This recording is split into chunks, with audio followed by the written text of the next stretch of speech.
Vamos aqui adiantando o material do curso.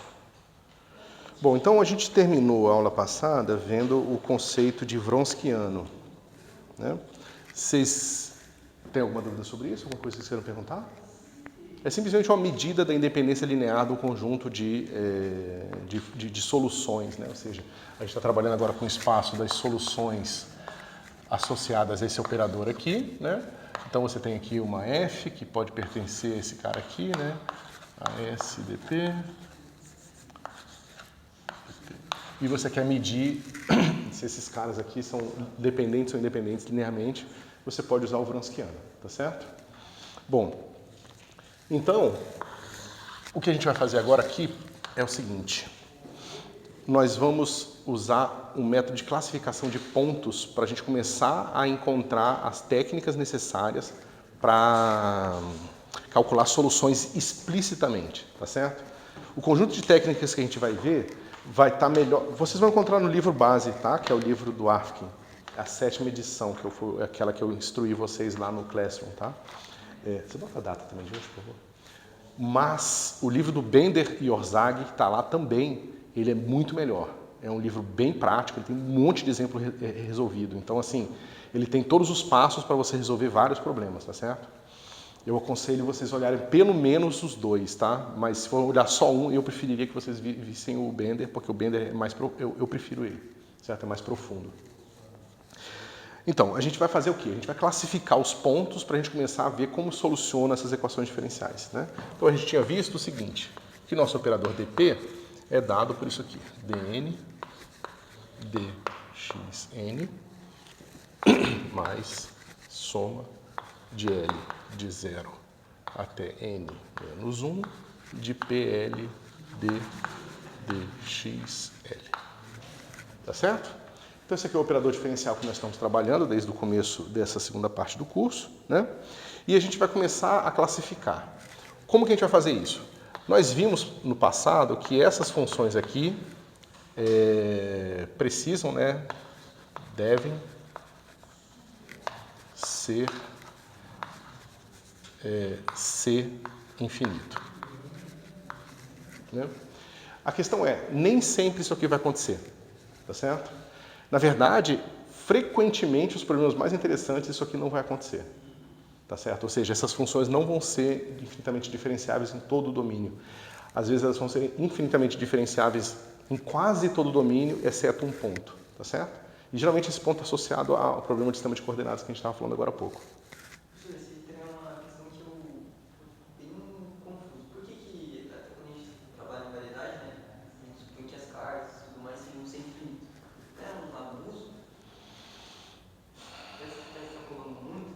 É um abuso e tem muitas teorias que tentam justamente descartar isso. Tem muita gente que acha, por exemplo, talvez a nossa dificuldade em alguns avanços teóricos seja justamente porque a gente está se baseando numa hipótese muito forte. Então, por exemplo, quando você vai fazer o Looping Quantum Cosmology, Looping Quantum Gravity, então você vai estudar a quantização da gravitação e você vai usar uma técnica especial, uma mudança de variável especial, e você vai descobrir que o espaço precisa ser discretizado. Se o seu espaço é discretizado, esse conceito aqui nem existe mais, né? Porque, na verdade, a diferenciabilidade da função está associada a uma noção aproximada. Porque se a função só pode tomar valores aqui, aqui e aqui, é claro que se eu tiver numa escala em que esses pontos aqui estão muito próximos, parece que é contínuo, então parece que esse conceito aqui é válido. Mas se você começar a olhar de perto, vai ver que, na verdade, a estrutura das equações, dos operadores, vão ficar totalmente diferentes. Então, sim, é um abuso, mas funciona, e funciona para vários problemas clássicos, que são essas funções de Bessel, as funções de Henkel, as funções de Legendre, Laguerre, são todas essas funções que a gente vai usar nesse curso, que são extremamente úteis, né? Se você pensar, por exemplo, que essas funções te dão o espectro do átomo de hidrogênio, ou seja, essas funções elas vão dizer para a gente que a energia de ligação do elétron no próton, no átomo de hidrogênio, é 13,6 eletronvolts. Então, assim, eu acho isso fantástico, o fato de que você tira esse número, 13,6 eletronvolts, dessa metodologia que a gente vai começar a descobrir agora. E quando a gente olha para uma estrela, a gente vê uma linha de emissão em 13,6 eletronvolts. Ou seja, tem elétron sendo capturado por prótons dentro da estrela e emitindo o fóton com a exata aquela energia. Ou seja, você vai ver as energias que os fótons estão saindo da estrela e daqui a pouco você vê um pico assim. Aí você fala, bom, então tem hidrogênio nessa estrela. Eu consigo até descobrir quanto de hidrogênio tem naquela estrela. Aí eu sei quão nova ela é, quão velha ela é, porque se ela tem pouco hidrogênio, significa que a fusão nuclear já aconteceu durante muito tempo e o número de hidrogênio foi diminuindo, foi formando hélio e outros elementos mais pesados né? Então, assim, o fato de que a gente vai descobrir aplicar uma técnica de resolução via séries e encontra esse número das séries, eu acho muito interessante. Entendeu? Então, por que eu estou falando isso? Para defender o fato de que tem alguma coisa certa nisso aqui. E na física, nunca, pelo menos isso é uma posição filosófica minha, eu não acredito que tenha uma teoria final, eu não acredito que a gente vai chegar num ponto e descobrir, tá aqui, a física está pronta, podemos fazer outra coisa. Eu acredito que a gente está sempre expandindo o nosso, digamos, o intervalo de aplicabilidade das nossas teorias. Né? A mecânica newtoniana não está errada, porque a gravitação newtoniana não está errada porque a relatividade geral existe. Na verdade, ela está certa, mas ela funciona daquela forma num certo contexto de baixas energias e baixas velocidades. Né? E eu acredito que esse conceito, por mais que ele eventualmente possa vir a ser quebrado, ele não vai estar errado. Ele simplesmente é uma aproximação que talvez, numa certa circunstância, não seja mais boa o suficiente. Entendeu? Professor, esses intervalos entre esses pontos são pontos espaciais? São pontos de distância entre partes de um objeto? Esses pontos aí, o Renato perguntou sobre dividir ele em infinitas secções, né? Então, depende do contexto. Né? Então, geralmente são pontos espaciais, mas frequentemente você vai resolver um problema assim. Imagina que eu tenho aqui um fluxo de líquido. E eu quero resolver, por exemplo, como que quando você joga um videogame e você vê um líquido fluindo no videogame. O que você está olhando? O videogame é capaz de descrever uma função contínua? Não, porque uma função contínua envolve infinitos números reais. Então o videogame vai fazer isso aqui, ele vai discretizar o espaço. Né? Mesmo porque na hora que ele vai te mostrar alguma coisa, ele vai te mostrar com um pixel na tela. E o pixel na tela tem uma distância finita entre os pixels. Né? Então ele vai dizer o seguinte, aqui eu tenho uma densidade de água, aqui eu tenho uma densidade e assim por diante. E quando o tempo passa, a densidade daqui muda, a densidade daqui muda. Então, por exemplo, se aqui fica menos denso, aqui fica mais denso. Significa que a água está fluindo daqui para cá. Tá certo? E você vai fazer as contas aqui e vai ver como que isso aqui evolui. Então, nesse sentido, os pontos estão presos no espaço. E aí eu digo qual é a densidade do líquido naquele ponto do espaço. Mas existem outras técnicas de computação em que você prende o ponto como é que se diz? No fluido. E ao invés de eu descrever quanto que tem de densidade aqui, eu digo quanto que aquele elemento do fluido andou. Então, em vez de eu pensar que esses pontos estão parados e o fluxo está saindo daqui para cá, eu pego esses pontos e vou mexendo neles assim, ó. Então significa que quando o ponto termina aqui, a água fluiu daqui para cá. Entendeu? Então é o que a gente chama de teoria de perturbação lagrangiana ou euleriana. Esse é como a gente aprende na teoria, no ensino médio, fala de ponto, supor um monte de esferinhas, se isolam. É essa a ideia. É isso mesmo, é isso mesmo. Isso mesmo. E, incrivelmente, as duas aproximações são boas, equivalentemente boas. Certo? Então, essa é uma das dificuldades. Às vezes, você tem duas descrições que podem ser conceitualmente diferentes, no sentido de que uma coisa é você dizer que um ponto do espaço existe e que tem mais ou menos coisa nele, e outra coisa é você falar, bom, eu não estou muito interessado no ponto do espaço, mas eu estou interessado para onde que esse elemento fluido fluiu. Né? Mas que se as duas descrições matemáticas são consistentes uma com a outra e descrevem bem a natureza está dizendo pra gente, bom, tanto faz como você me vê. Se você vê desse jeito ou de outro, você consegue prever o futuro a partir do passado, né? Você consegue dar condições iniciais para um problema e evoluir ele para o futuro. Entendi. Tem algumas soluções que são mais preferenciais, tipo, elas resolvem a maior dos problemas? Tem métodos que encaixam eles? Eu diria que, no fim, o que a gente chama de modelo padrão é basicamente isso. É você encontrar quais são as estruturas matemáticas que se resolvem o maior número de problemas, né? Então, assim, na teoria de partículas, o modelo padrão é o modelo de teoria de campos. Ou seja, a gente descreve a natureza a partir de campos. Não existem partículas, elétrons não existem. Existe o campo eletromagnético, o campo dos elétrons, que é um campo fermiônico, e esse campo tem excitações. Essas excitações são os elétrons, tá certo? E essas excitações, que são os elétrons, interagem com essas excitações de um outro campo chamado campo eletromagnético, cujas excitações se chamam fótons. E essas interações, né, descrevem a natureza. Esse seria o modelo viável, mensurável né, matematicamente consistente que a gente tem da natureza hoje, que é mais extenso. Em algumas circunstâncias mais simples, a gente precisa de teoria de campos para fazer o problema do plano inclinado? Não precisa. Mas se a gente quiser saber qual é o cara mais extensível e com todas as qualidades que eu acabei de falar, são as teorias de campos. Com elas eu poderia resolver um problema de plano inclinado.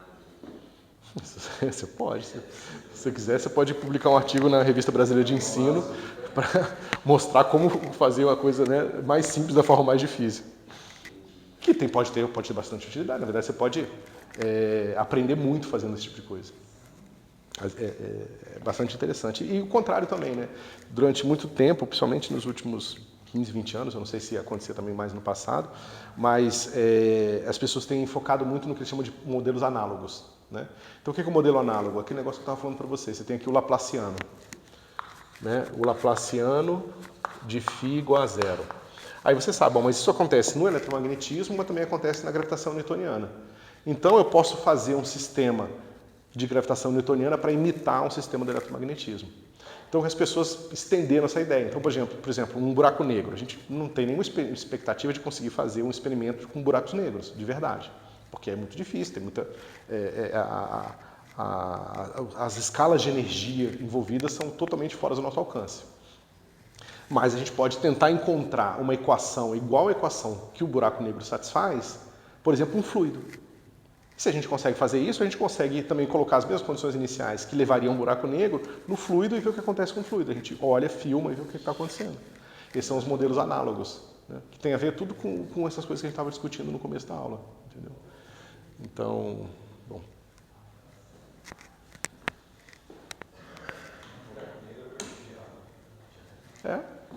Tem um colega meu que eles estavam com um experimento proposto, era alguma coisa assim, mas o fluido tinha que estar com gravidade zero, então eles estavam vendo aquele esquema de você colocar no avião e queda livre e tal. Não sei se eles acabaram fazendo o negócio ou não. E outro também interessante, que é se a matéria escura for constituída de buracos negros, esses buracos negros estão atravessando a Terra. E não só atravessam a Terra, mas como eles podem ficar oscilando aqui. E na hora que ele oscila dentro da Terra, o buraco negro pode interagir, evaporar e emitir umas certas partículas. Então o pessoal estava querendo medir isso aí. Mas bom, a gente está desviando um pouco.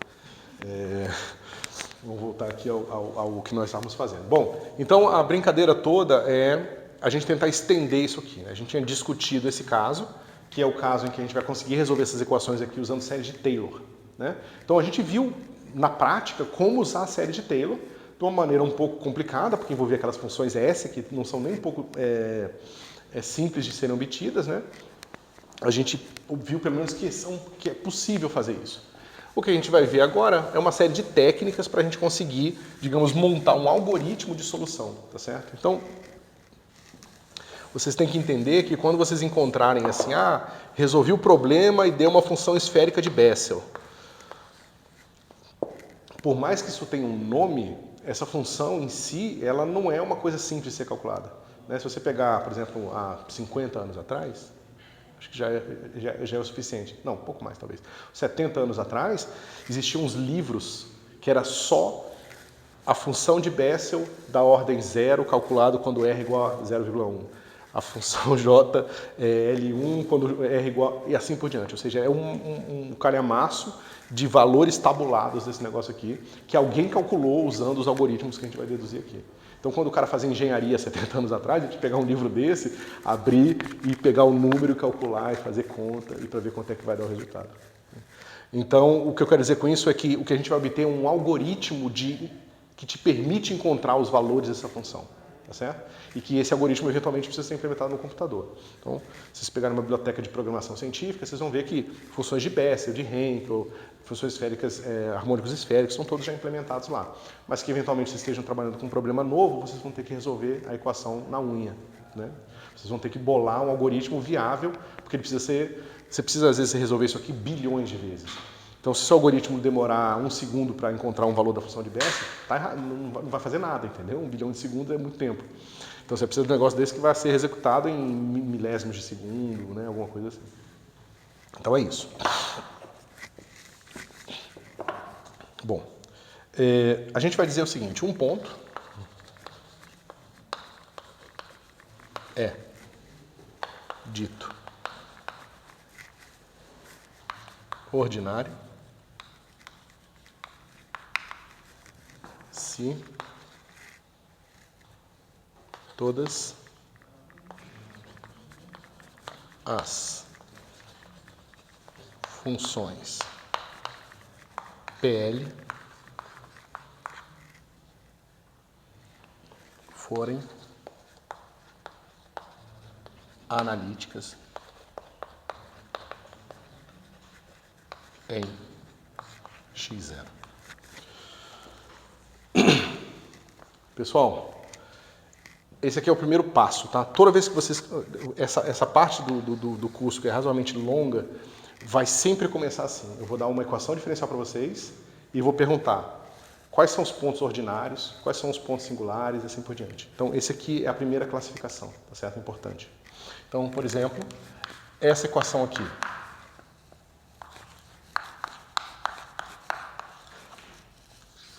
Quais são os pontos ordinários? O que vocês diriam para mim?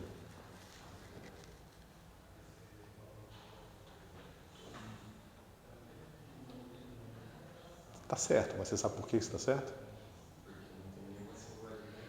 É isso mesmo. Porque, se você pegar essa função aqui, quem é P1? Se eu olhar para esse formato aqui, é 0. Quem é P0? Exponencial de x. Eu não tenho o x. Então eu sei quem é o P1 e eu sei quem é o P0. Bom, essa aqui é uma função de x trivial, ela é constante igual a zero. Essa função é analítica? É diferenciável? É, né? Zero, derivado de zero é zero, está tudo bem comportado ali. E essa função aqui, ela é analítica? Ela é diferenciável em todos os pontos? Né? É também. Então pronto, todos, né? Então, todos os pontos, os x0 pertencente aos reais, são ordinários.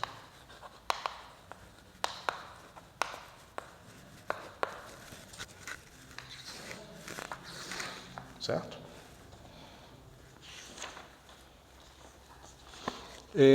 Eu tinha escrito aqui porque na outra vez que eu dei isso aqui, as pessoas ficaram um pouco confusas porque eles não tinham visto de forma precisa o conceito de função analítica. Vocês viram variável complexa? Vocês viram o conceito de função analítica já, né? Tá joia. Se vocês quiserem, eu posso revisar aqui. Bom, um ponto é dito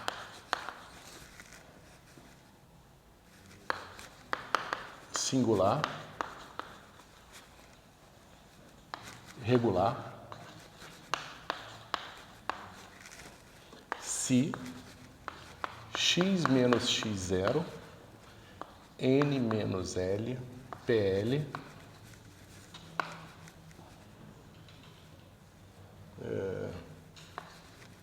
para todo L pertencente a 0, n menos 1, forem analíticas.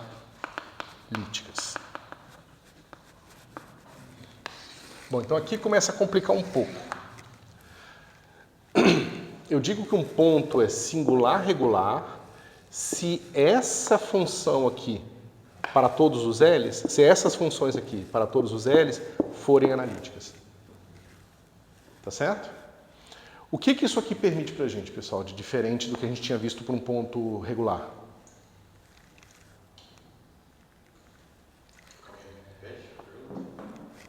Né? O que isso aqui permite sobre a nossa PL em comparação a esses caras aqui? Porque veja, aqui eu preciso que todos os P sejam analíticos. Aqui eu estou fazendo uma imposição mais fraca. P não precisa ser analítico. Esse produto precisa ser analítico.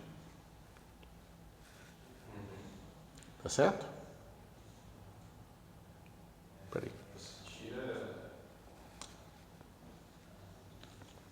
Isso. PL precisa ser analítico e o produto você tira essa singularidade, não tira? Exatamente. Ou seja, você pode ter, por exemplo, um P1 que é 1 sobre x. Se eu pego esse P1 e multiplico por x vezes P1, dá a função 1, que é a função constante 1. Essa função analítica, por mais que P1 não seja. Tá certo? Os pontos singulares regulares são aqueles que a gente vai descobrir que o método de Frobenius e suas extensões se aplicam para encontrar todas as soluções. Tá certo? E eles vão ser extremamente importantes. Como eu falei para vocês, os pontos singulares regulares eles vão estar associados, por exemplo, à quantização do átomo de hidrogênio. Então, os níveis de energia no átomo de hidrogênio são quantizados, de certa forma, a quantização deles está associada a uma singularidade de uma dessas funções. E na hora que a gente tenta lidar com essa singularidade e remover ela das soluções, a gente descobre que a gente só consegue remover a singularidade para valores especiais da energia. E esses são os valores do espectro do operador, tá certo? A gente vai olhar, a gente vai ver isso com mais detalhe, mas essa é a ideia, tá certo? Então, novamente, a gente pode pensar y, 3 linhas, mais 1, x, y igual a 0. Isso você acabou de falar, por exemplo, daquilo que a gente vê em álgebra linear de alto padrão. A gente vai usar bastante isso um pouco mais para frente. Mas tá relacionado sim. Certo? Porque quando a gente estava resolvendo problemas desse tipo, a gente está resolvendo problemas desse tipo aqui, certo? Mas veja, nada me impede de resolver problemas desse tipo aqui, ó. Y igual a lambda y. Certo? Por quê? Porque, veja, aqui é um operador diferencial. Isso aqui é uma constante. Então eu posso chamar esse cara aqui do meu novo operador diferencial e resolver essa equação aqui, usando as técnicas que nós vamos desenvolver agora. Então, você vê que depende desse lambda aqui. Esse lambda é o que a gente chama de espectro do operador. Ou seja, esse operador dp, ele vai ter associado a ele um certo espectro. E esse espectro são os números que são possíveis serem colocados aqui, de forma que essa função y tenha as propriedades que você deseja numa função bem comportada. Quando você bota essas duas coisas juntas, e, o lambda, o y e o operador, você vai encontrar que o espectro é, por exemplo, discretizado, é contínuo e assim por diante. E isso tem relações profundas com toda a física que a gente faz, na mecânica quântica, na gravitação, na mecânica clássica, certo? Mas sim, vai estar associado sim.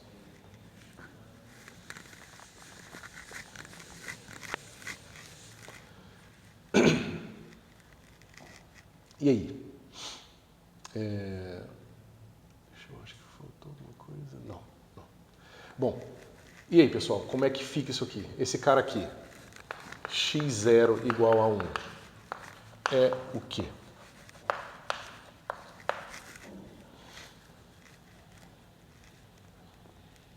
Eu sei que o P0 é igual a 1 sobre 1 menos x, certo? Essa equação é de que ordem? Ordem cúbica. Então, n igual a 3. Certo? Então, eu sei que x menos x0 vezes P0 tem que ser analítico. Mas isso aqui vai ser aqui é 3. X menos x0 ao cubo sobre 1 menos x. Então, se eu estiver estudando o ponto x igual a 1, isso aqui vai ser quanto? vai ficar menos x menos 1 ao quadrado. Essa função aqui é analítica? É um polinômio quadrático, né? É analítico, você tem diferentes derivadas, tem todo mundo isso aqui. Então, esse ponto é o quê? Singular, regular. Tá certo? Então, o que a gente vai descobrir aqui, os ordinários e os singulares regulares, a gente conhece metodologias gerais para se encontrar algoritmos de solução dessas equações. Tá certo? Os outros pontos são chamados de singulares irregulares. E aí, meu amigo, para os singulares irregulares, é caso a caso, tá certo? Você vai descobrir que tem gente na matemática que às vezes faz doutorado numa equação em particular, entendeu? Porque ela não é nenhum ponto classificável de uma forma simples assim. Então, outros pontos.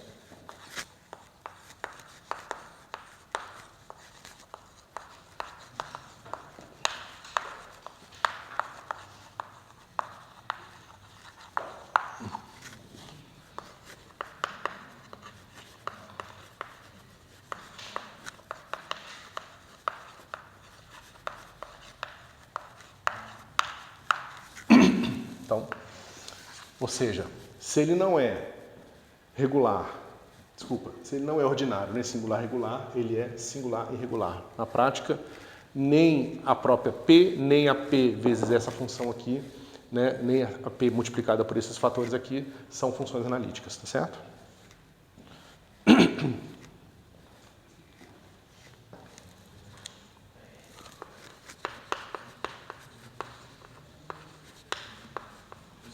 Tratando cada ponto como uma variedade? Não. O ponto aqui, ele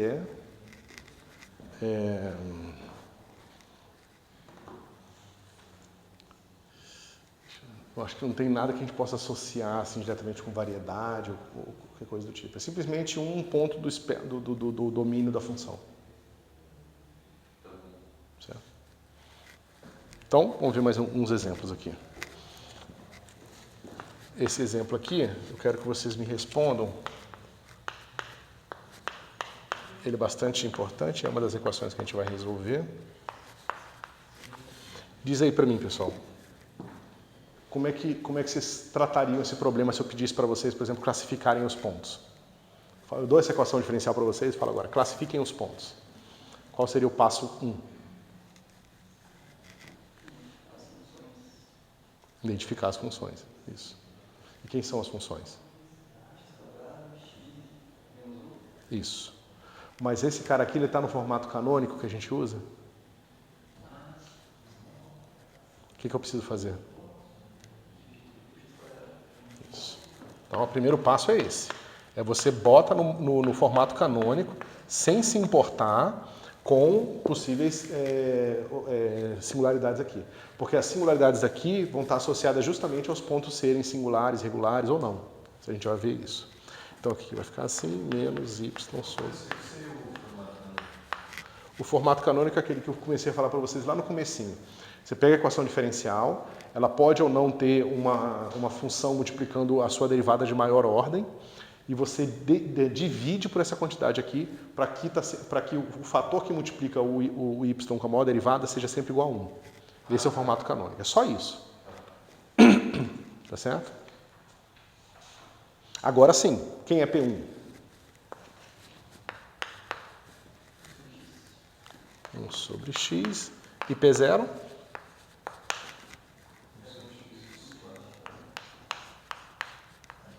Certo? Bom, os pontos x diferente de 0.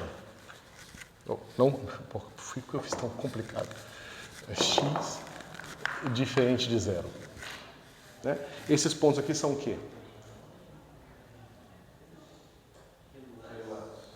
São pontos regulares. né?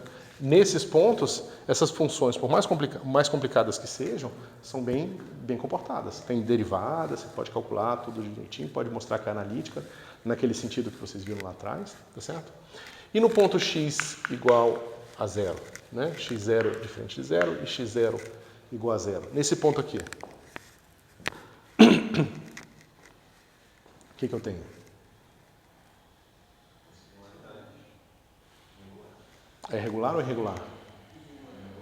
Irregular? Veja, aqui, quem eu tenho que multiplicar?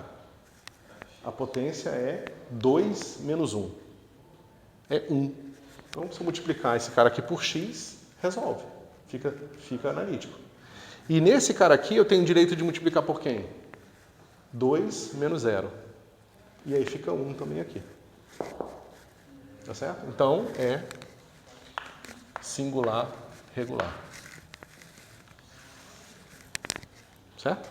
Então, pessoal, ó, isso vai ser simples, tá? A lista de exercícios vai ter vários desses aqui e depois para vocês fazerem as classificações de pontos, tá certo? Isso é uma das coisas que vocês vão ter que ser capazes de fazer. Ok? Então, peraí, pegou e dividiu todo mundo por x ao quadrado ali na segunda linha. Isso. X não pode ser zero, né? Não, assim, ele pode ser zero, no sentido de que você pode estudar o que acontece com essa equação diferencial quando x é igual a zero. E o estudo que você está fazendo é justamente mostrando que aquele ponto não é regular, não é ordinário, mas sim singular regular. E por incrível que pareça, essa equação vai ter solução em x igual a zero.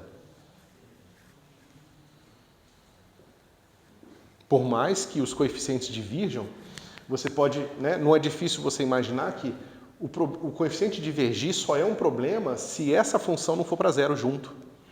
Porque veja, se eu pego duas funções que vão para zero, por exemplo, um caso banal, eu pego x ao quadrado vai para zero e x vai para zero. Se eu calcular x ao quadrado sobre x, quando vai para zero, isso aqui é zero. É bem comportado, tem limite. Essa razão tem limite. Essa razão é bem comportada.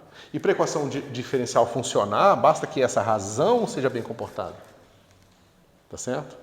E o que a gente está mostrando aqui, basicamente, é que a gente vai saber se as soluções são tal forma que essa razão é bem controlada, se o ponto for singular regular. Tá certo? O limite daquela função ali quando o x tende a zero é zero. Mas o que aconteceu com o x que está dividindo zero do outro lado da igualdade? Que? Não entendi, cara. Ele decide dividir todo mundo por x quadrado, né? Isso. E o outro lado da igualdade tem que estar dividido por x quadrado também, né? Sim.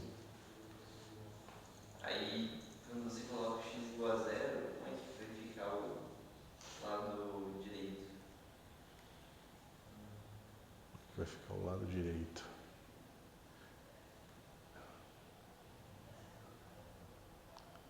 Veja. O que você pode fazer aqui para você simplificar a sua vida?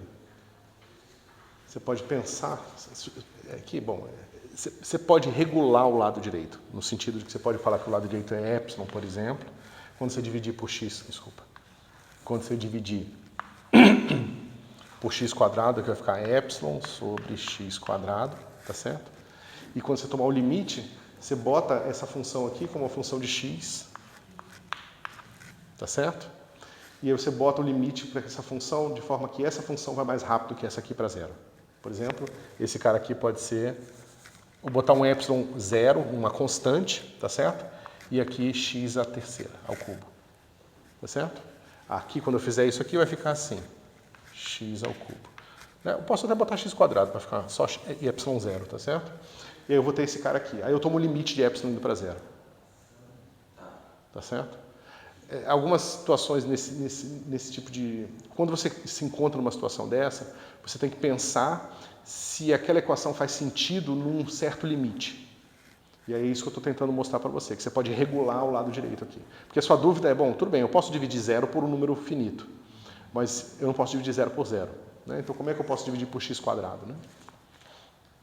E eu estou mostrando como é que dá para fazer isso.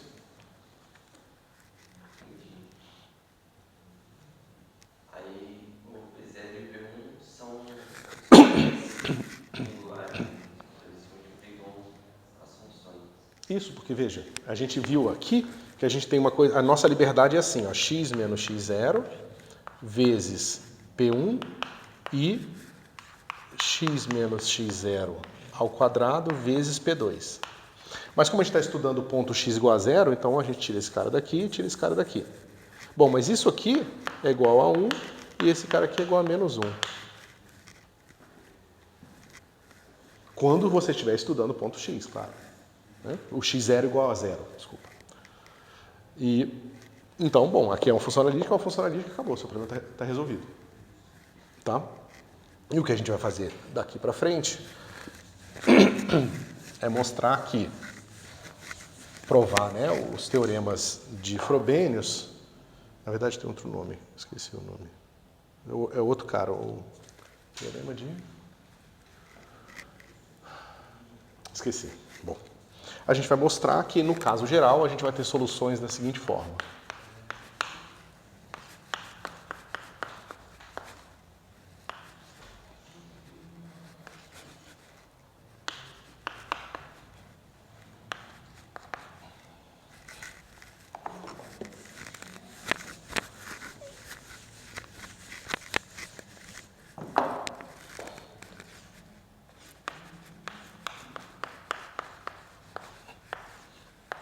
Você vê que é um negócio bem horroroso, né? Ou seja, a gente vai provar que as soluções gerais para pontos singulares regulares vão ser nesse formato aqui, tá certo? Você vai ter funções analíticas vezes logaritmos de x menos x0 com uma certa potência, que é um negócio já horroroso, vezes uma lei de potência. Tá? Quando você tem um x elevado a uma potência potencialmente quebrada, a gente chama de lei de potência, tá certo? E esse vai ser o formato geral de uma solução em torno de um ponto singular regular. Tá? Por sorte, a gente vai trabalhar aqui para equações de segunda ordem, tá certo? Como as equações são de segunda ordem, o máximo que a gente vai encontrar é log de x. Então a gente não vai encontrar log de x quadrado, tá certo? E é bom, tem talvez uma razão fundamental para isso. Mas é isso. Então a gente vai descrever agora como encontrar essas soluções e vai mostrar quais são as técnicas que a gente vai ter que aplicar dependendo de várias propriedades que a gente vai ter no nosso P0 e no nosso P1 aqui. Ok? Numa vizinhança. Isso. O que a gente prova também, e que a gente não faz com toda a formulação matemática precisa, é que se você tem dois pontos aqui singulares, né? Então você tem, digamos, esses dois pontos aqui são singular, regular. Singular, regular. Você mostra que essa solução vai valer daqui até aqui. Certo? E essa solução vai valer daqui até aqui. Certo? Então, ela te permite andar pelo menos até o outro ponto singular regular. Se você tiver só um, ela geralmente vai de zero a infinito. Né? Vai de zero. Vai daquele seu ponto até infinito e do seu ponto para trás também. Certo? Então, é bastante poderoso essa solução. Essas técnicas são técnicas que a gente chama de análise local. Por mais que às vezes da análise local você chegue na análise global, elas geralmente estão associadas a soluções em torno de uma vizinhança. Tá certo? Existem outras técnicas de solução que a gente geralmente não vê nesse curso, mas vocês vão ver em mecânica quântica, que são as técnicas WKB, que são aproximações globais. Se vocês tiverem interesse, eu aconselho dar uma olhada no livro do Bender e do Ozark também, porque ele faz uma discussão bastante profunda de funções, de aproximações globais. E tem um monte de física interessante nas aproximações globais.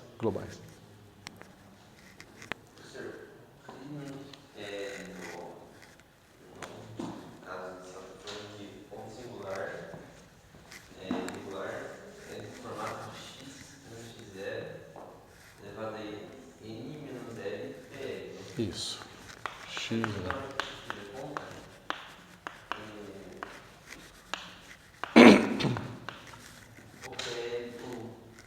P2, né? Onde que o expoente menor do P1? Já que Ih, é porque eu fiz errado, desculpa. Aqui é zero. Aqui é zero, pessoal. Eu escrevi errado. Ó. P1 que é zero. Então o N ali é 2. O N está fixo, porque o N é a ordem da equação. Né? Então aqui é sempre assim, 2 menos 0, 2 menos 1. Se fosse de ordem 3, seria 3 menos 2, 3 menos 1, 3 menos 0, e assim por diante. certo? Então vamos lá.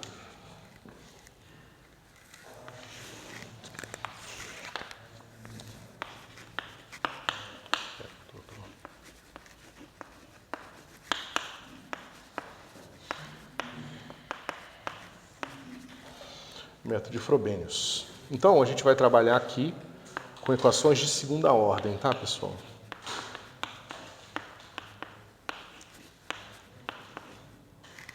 A gente poderia estender para casos de mais alta ordem, mas eu acho que a gente não ganha nada com isso, certo? Ó, nesse formato em que aqui não é, o coeficiente é sempre 1, aqui é P, n-1, n-2, é o formato canônico. Como a gente vai usar o método de Frobenius, a gente vai usar um outro formato também com outras letras aqui, tá certo? Então, a gente vai definir P1 como sendo P sobre x menos x0 elevado a 1 e vai definir Q como sendo, P0 Q dividido por x menos x0 ao quadrado. Tá certo? Professor, você falou que tem passos, né?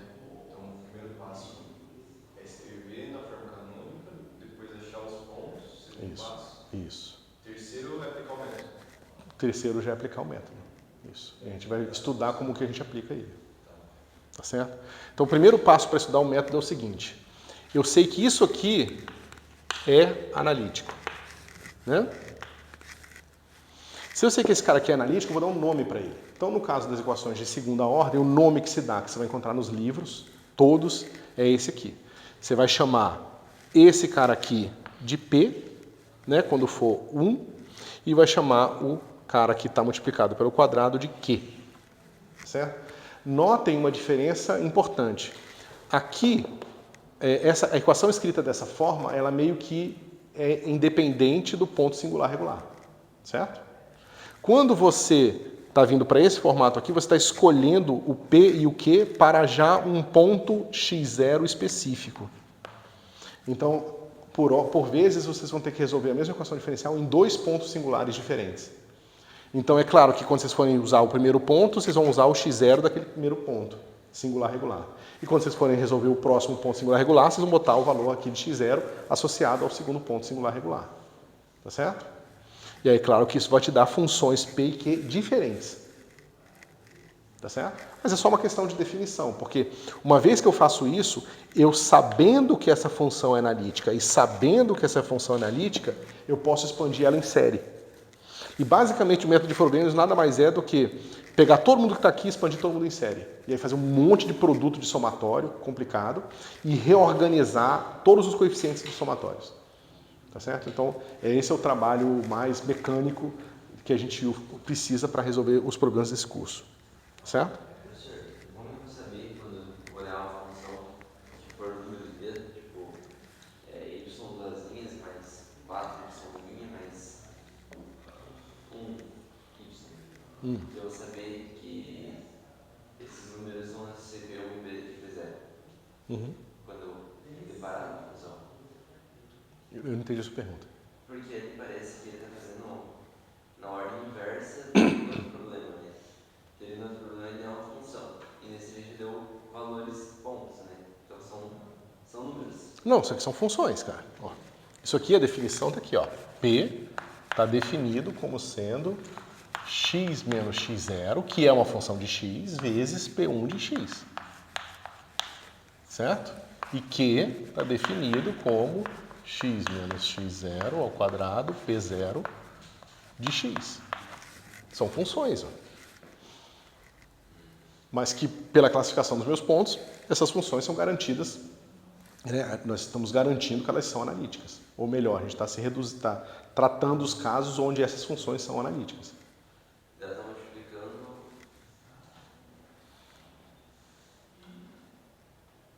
Mas não é a função que está multiplicando ponto. O que quer dizer com função multiplicando ponto, cara? Porque ó, isso é uma função de x, isso é uma função de x. O produto de duas funções de x é uma terceira função de x. Mas não é a função que está multiplicando a função y, né? Não, isso aqui é uma função, cara. São funções. Ó, todos os P são funções de x. Né? Lembra que a gente fez lá atrás, a gente fez na aula passada, o P de L são funções de x. A gente provou o que acontece quando essas funções são analíticas.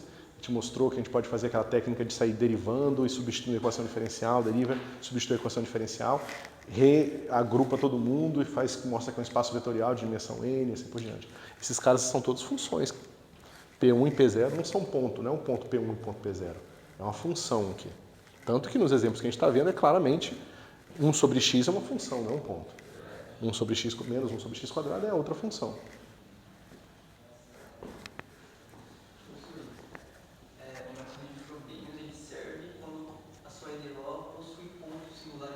Isso. E se não tiver? É o que a gente vai resolver nesse instante.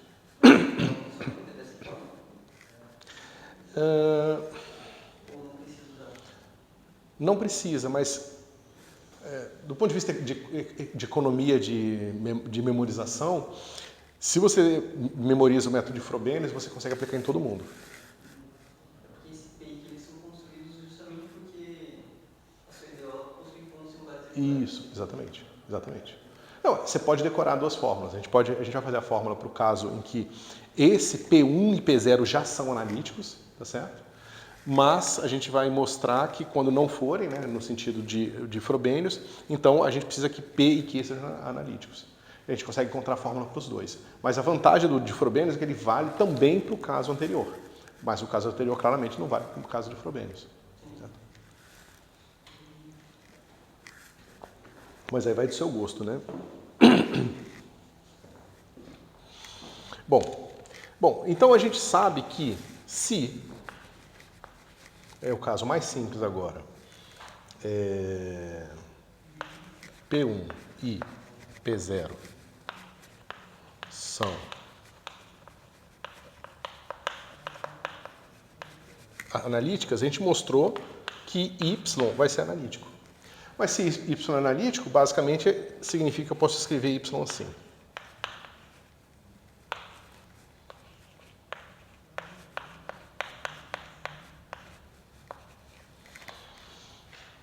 Tá? Ou seja, isso aqui vai valer para pontos ordinários, tá? Ou para funções, para situações em que a sua função P0 e P1 são analíticas. Se isso é verdade, eu sei que em torno desses pontos, a minha solução vai ser assim. Uma solução de série de Taylor, tá? Pessoal, aqui eu não estou usando série de Taylor em si, eu estou usando série de potências. Eu estou dizendo que Y pode ser aproximada por uma série de potências ou ela é igual a uma série de potências, tá certo? Então aqui o A ele não é necessariamente calculado a partir das derivadas dessa função, principalmente porque eu não conheço as derivadas dessa função. Eu estou construindo ela. Então, na verdade, eu vou ter que construir um algoritmo para determinar o AN, tá certo? Que é o que a gente vai fazer agora.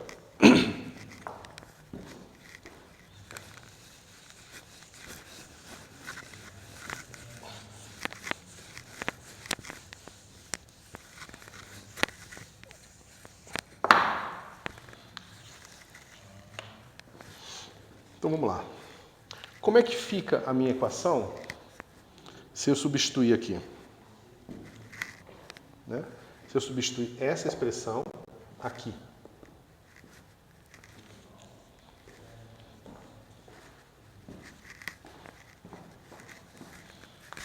Soma de n igual a 0 até infinito, de AN que multiplica n menos 1, x menos x0 elevado a n menos 2. Todo mundo concorda? Que esse é o termo de derivada segunda? Eu vou escrever aqui embaixo para vocês poderem lembrar com mais facilidade. Mas isso aqui nada mais é do que y duas linhas. Certo? Agora eu vou ter P, né? Soma de n igual a 0 até infinito, a n, x x menos x0 elevado a n menos 2. Lembra, pessoal? Aqui é P, tá? Como é P, significa que é P1. E P1 está dividido por x menos x0, tá certo? Como eu tenho uma derivada, aqui teria sido n menos 1, mas eu dividi por x menos x0, tá certo? Por isso que ficou também n menos 2 aqui, tá certo? Então vocês vão ver que parte difícil dessas contas aqui é o que fazer o que a gente chama de balanço dessas potências. É você pegar esses somatórios, combinar os somatórios e balançar as potências para elas ficarem iguais. Por quê? Porque a gente vai usar aquela técnica que a gente viu na aula passada para projetar uma igualdade de uma função igual a zero em diversas igualdades diferentes, certo? A gente vai ver isso já já, mas só para adiantar para vocês, certo? Então isso aqui, pessoal, é y' dividido por x menos x0, certo? Como tem uma derivada só, caiu só o n aqui. Aqui derivou duas vezes, veio o n, depois n menos 1, certo? Próximo termo aqui vai ser como? Vai ser mais simples ainda, vai ser função q, que eu ainda não fiz nada com ela, e aqui vai ser só a n, x menos x0, n menos 2. E lembrando que aqui é simplesmente y dividido por x menos x0 ao quadrado. Ok?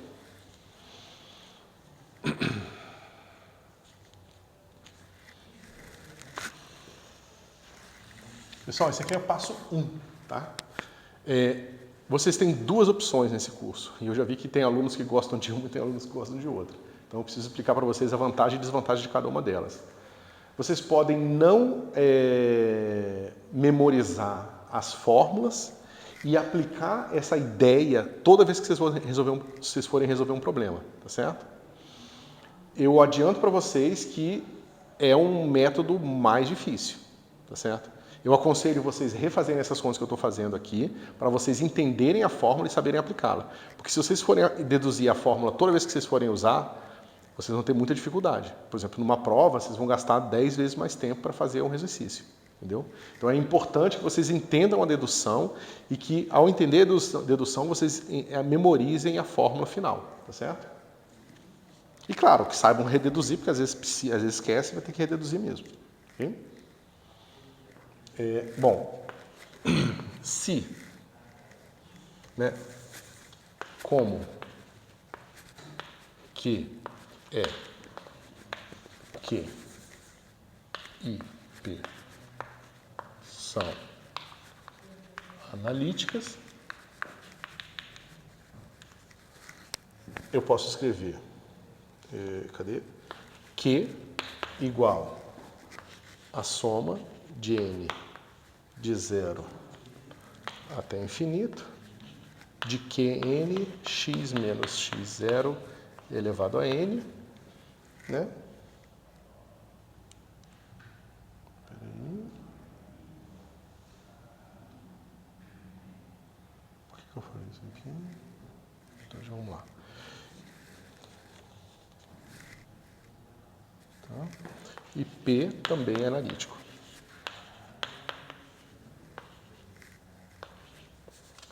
Pn.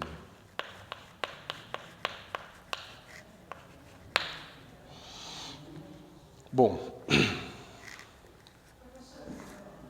no primeiro passo, o somatório do Q também está em n igual a 0 e costuma ter infinito. Ah, tá, isso. Aqui, pessoal, eu mantive o n igual a 0, tá? Mas você pode perceber rapidamente que quando o n for igual a 0, isso aqui é 0, e quando o n for igual a 1, isso é 0 também. Porque é claro que é a derivada da constante, a derivada do x, né? Mas, como a gente vai ter que combinar esses somatórios, às vezes vale a pena deixar o 0 aqui mesmo, tá certo? Porque aí você consegue botar todo um somatório comum, ok? Ok.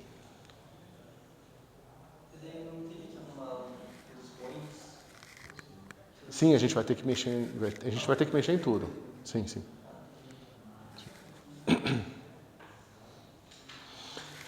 Bom, agora vamos fazer o seguinte. Quando a gente for calcular esse termo aqui e esse termo aqui, a gente vai ter um produto de dois somatórios infinitos, tá certo? Como é que a gente vai fazer isso? Aqui eu fiz em pouquíssimos passos, deixa eu fazer com mais passos, certo? Então deixa eu fazer aqui. Então eu vou ter o seguinte, vamos pegar o termo de Q, vai ficar assim, somatório de n de 0 até infinito, de Qn x menos x0 elevado a n, vezes esse cara aqui, somatório, aqui eu vou mudar de, deixa eu ver quem eu chamei de Q aqui. Eu vou chamar esse cara de K, espera aí um pouquinho sobre aqui, não, eu vou chamar esse aqui de K, eu tenho que usar duas letras diferentes, tá pessoal, porque senão vocês vão perder aqui. E eu vou chamar esse aqui de n mesmo, n de 0 até infinito, de an x menos x0 elevado a n, certo? Eu quero calcular esse produto aqui. A primeira coisa que eu faço é o seguinte, o produto das séries pode ser escrito como produto duplo. K e N, ambos de 0 até infinito, tá certo?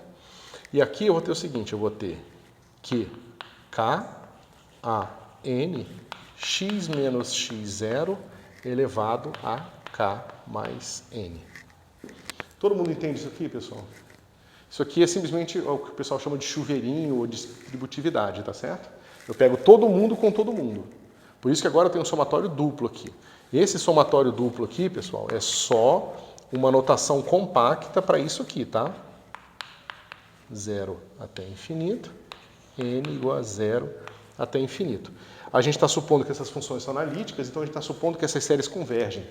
E por elas convergirem, a gente pode, de forma mais relaxada, inverter a ordem dos somatórios aqui, tá certo? Sabendo que existem hipóteses por trás disso, certo?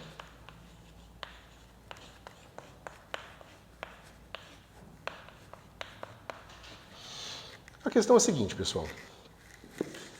Eu quero balancear os meus índices para que eles tenham sempre a mesma potência, ok? Mas quando eu faço a distributividade, eu vou encontrar o quê?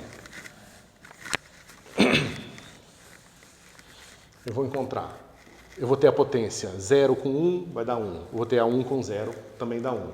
Eu vou ter a 3 com 4, vai dar 7. Eu vou ter a 2 com 5, vai dar 7. Eu vou ter a 1 com 6, vai dar... Ou seja, vocês vão ver que tem diversas maneiras de que esse produto aqui produza uma mesma potência, tá certo?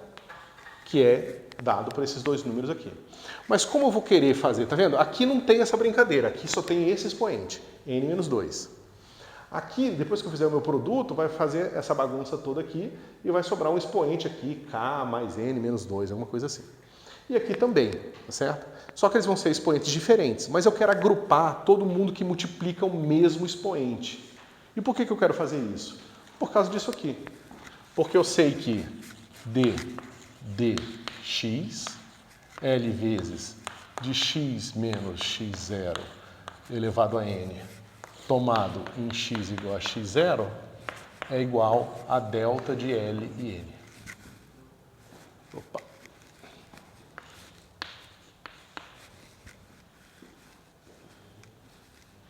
Tá certo? Então isso aqui vai ser extremamente importante para a gente. Por que isso aqui vai ser importante? Porque veja o seguinte, f de x igual a 0. Se eu digo que minha função é igual a 0 para todos os pontos x, o que eu estou dizendo sobre a série de Taylor dela? Eu estou dizendo que isso aqui é igual a 0.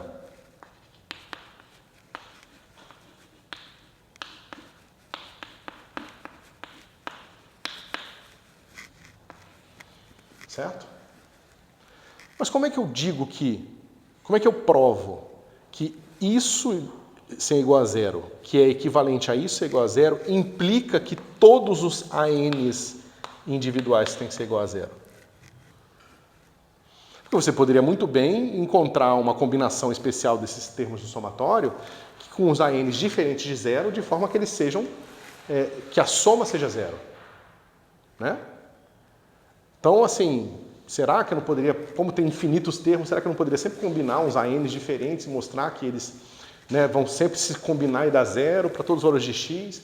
Claro que começa a ficar um pouco estranho, tá? Mas seria bom encontrar uma maneira de mostrar que esse tipo de igualdade resulta essa igualdade de uma função igual a zero, ela resulta num conjunto de n igualdades de constantes iguais a zero. Tá certo? E para fazer isso, o que você faz? Você vai chamar esse cara aqui, né? Você vai derivar esse cara aqui em relação a x L vezes e tomar x igual a x0. Tá certo?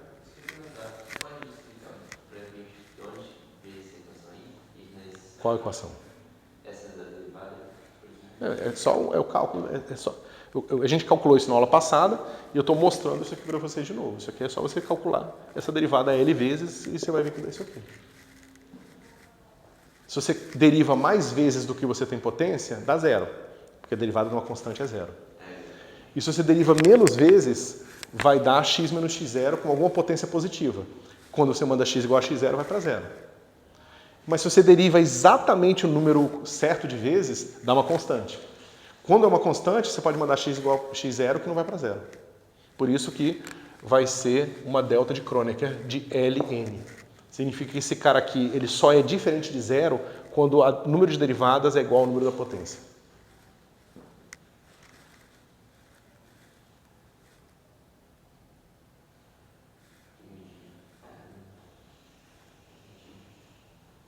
Certo? Então, se você aplica esse operador aqui, você vai encontrar isso aqui. Tá? Eu aconselho vocês fazerem essa continha aqui. É bastante simples, tá? Mas veja, pessoal, se isso é verdade para o AN, para essa função f de x igual a zero, essa função aqui também, você pode pensar que isso aqui é tipo uma g ou uma h. Isso aqui tudo é uma função h igual a zero.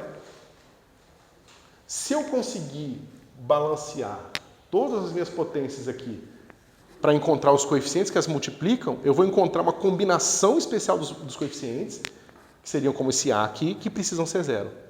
E é daí que eu vou extrair a série de recorrência, que é o que eu vou usar para encontrar as soluções usando o método de Frobenius. Tá certo? Opa, caramba. Mas é isso, pessoal. A gente continua na próxima aula.